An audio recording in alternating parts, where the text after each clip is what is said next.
اس دنیا میں کوئی آ نہیں سکتا تھا. دنیا میں تمہیں کوئی انسان ایسا نہ ملے گا جس کے پاس سونے کا پہاڑ ہو اور وہ پہاڑ جہاں وہ چلے اس کے ٹکڑے اس کے ساتھ چلتے ہو. ترمذی کی روایت میں ہے, مشکات کی روایت میں ہے, میرے آپ کے آقا نے فرمایا عرض علی ربی, میرے اللہ نے مجھ پر یہ پیش کیا تھا لیجعل لی بطحاء مکہ ذهبا, کہ وہ میرے لیے مکے کے پہاڑ کو سونے کا پہاڑ بنا دے. فقلت لا یا ربی, میں نے کہا اے اللہ نہیں, اجوع یوما واشبع یوما, ایک دن کھاؤں گا تو تیرا شکر ادا کروں گا, ایک دن بھوکا رہوں گا تو صبر کروں گا. اے اللہ مجھے سونے کا پہاڑ نہیں چاہیے. کیوں؟ اگر نبی کے پاس سونے کے پہاڑ ہوتے تو امت کہتی نبی کے پاس تو سونے کے پہاڑ تھے, ہمارے پیچھے تو مسائل ہے, ہم کیسے نبی کی اتباع کریں. اس لیے اللہ نے اپنے نبی کو دکھوں میں گزارا ہے, صعوبتوں سے گزارا ہے, پریشانیوں سے گزارا ہے, اور آپ نے صعوبتوں کو اختیار کیا ہے تاکہ امت کے لیے نمونہ رہے. کوئی بھی دنیا میں آدمی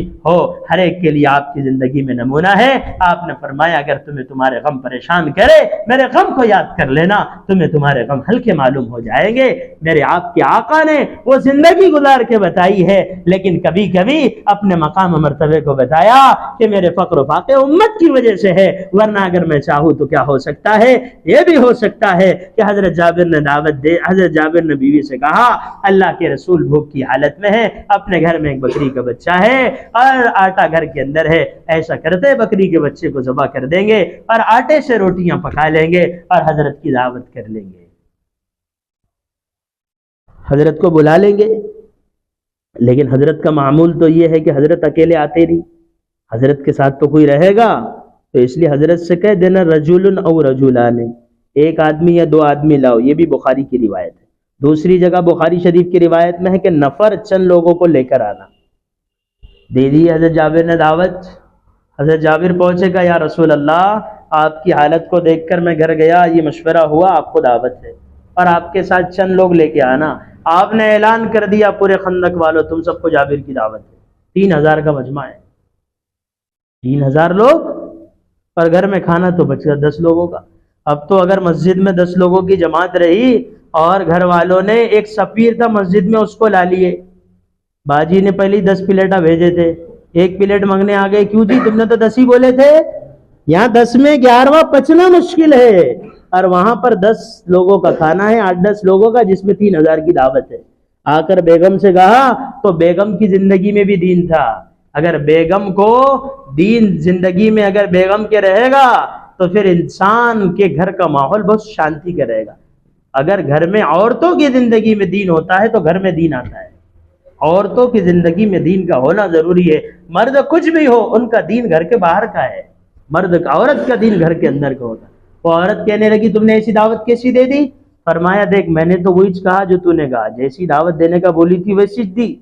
لیکن وہ اللہ کے رسول نے دعوت دے دی سب کو. تو عورت کہنے لگی پھر کیا ٹینشن کی بات ہے, حضرت نے دی ہے, حضرت دیکھیں گے. آقا نے جابر سے کہا دیکھ جابر, ہانڈی پکا, ہانڈی کے اوپر ہانڈی کو چولہے کے نیچے مت اتارنا, بلکہ اسی کے اوپر گوشت سالن پکنے دینا, اور روٹی ڈالنے کے لیے پڑوس کی عورت کو بھی بلا لینا. حضرت جابر سوچ رہے کہ ایک عورت تو ڈال دیں گی آٹے کی روٹی, پڑوس کی بلانے کی کیا ضرورت ہے, لیکن امت کو بتانا ہے کہ جس نبی کو تم نے اپنا نبی مانا ہے وہ نبی کا مقام و مرتبہ کیسا ہے. اب صحابہ کا کام تو ایسا تھا جو نبی نے بول دیے بس وہی کریں. اللہ کے رسول صلی اللہ علیہ وسلم آئے ہیں اور اللہ کے رسول نے اپنا لعاب یعنی تھوک کو اس سالن میں ڈالا. یہ بھی بخاری کی ایک روایت ہے. اس میں لعاب میں آپ نے ڈال دیا, اور پھر اس کپڑے پر جہاں روٹیوں پہ آٹے پہ کپڑا تھا آپ نے اس پر کچھ دم کیا تھا, اور اس کے بعد آپ اپنے ہاتھ سے نکال کے دیتے رہے. آپ صلی اللہ تعالی علیہ وسلم اپنے ہاتھ سے نکال کر دیتے رہے, یہاں تک کہ سارے کے سارے لوگوں نے کھانا کھا لیا. آتے تھے لوگ اور اٹھ کے جاتے تھے, دوسرے آتے اب پھر وہ جاتے, پھر تیسرے آتے, ایسا کرتے کرتے 3000 لوگوں نے کھانا کھایا ہے. لیکن اللہ کے رسول کے اس تھوک کی برکت سے کھانا پھر بھی بچا رہا, اور روٹیاں ڈال کر ان کو دی جا رہی تھی, تندور سے نکال کے دی جا رہی تھی, لیکن پھر بھی آٹا بچا رہا. یہ محمد رسول اللہ صلی اللہ علیہ وسلم کے تھوک کی برکت تھی. کہ سارے مدینے والوں نے کھانا کھا لیا ہے لیکن وہ سالن بھی بچا ہوا ہے، روٹی بھی بچی ہوئی ہے۔ یہاں تک کی بات تو بخاری شریف میں ہے، بعض اہل علم نے، جو بخاری میں نہیں دوسری جگہ ہے، آپ نے فرمایا بھائی گوشت کھانا، ہڈیوں کو مت چبانا۔ ان ہڈیوں کو ایک جگہ جمع کیا گیا، اللہ کے رسول صلی اللہ علیہ وسلم نے اس پر دم کیا اور ہڈیوں پر ہاتھ پھیرا تو بکری کا بچہ دوبارہ زندہ ہو گیا۔ آپ نے فرمایا جابر یہ لے تیرے بکری کا بچہ، اللہ نے ہمیں کھلایا ہے، اللہ نے ہمیں پلایا، لیکن ثواب تجھے ملے گا اس لیے کہ پہل تیری طرف سے ہوئی ہے۔ یہ محمد الرسول اللہ ہے جن کو ہم نے آپ اپنا نبی مانا ہے۔ ایسے بے شمار واقعات ہے، وقت کم ہے، اب ہمیں کیا کرنا ہے؟ ہمیں یہ کرنا ہے کہ ہمیں اپنے نبی کی زندگی کے مطابق زندگی گزارنا ہے، قرآن و سنت پہ عمل کرنا ہے، شریعت پہ عمل کرنا ہے اور نبی کی بتائی ہوئی تعلیمات پر عمل کرنا ہے۔ آج کی اس پاکیزہ مجلس میں یہ طے کرو کہ آج کی صبح سے لے کر موت کی شام تک میں جو کام کروں گی اس کام کے کرنے میں یہ دیکھوں گی اس میں نبی کا طریقہ کیا ہے۔ کوئی کام ایسا نہیں ہوگا چاہے وہ کوئی بھی کام ہو جب تک میں یہ نہ پوچھ لوں کہ میرے نبی کا طریقہ کیا ہے۔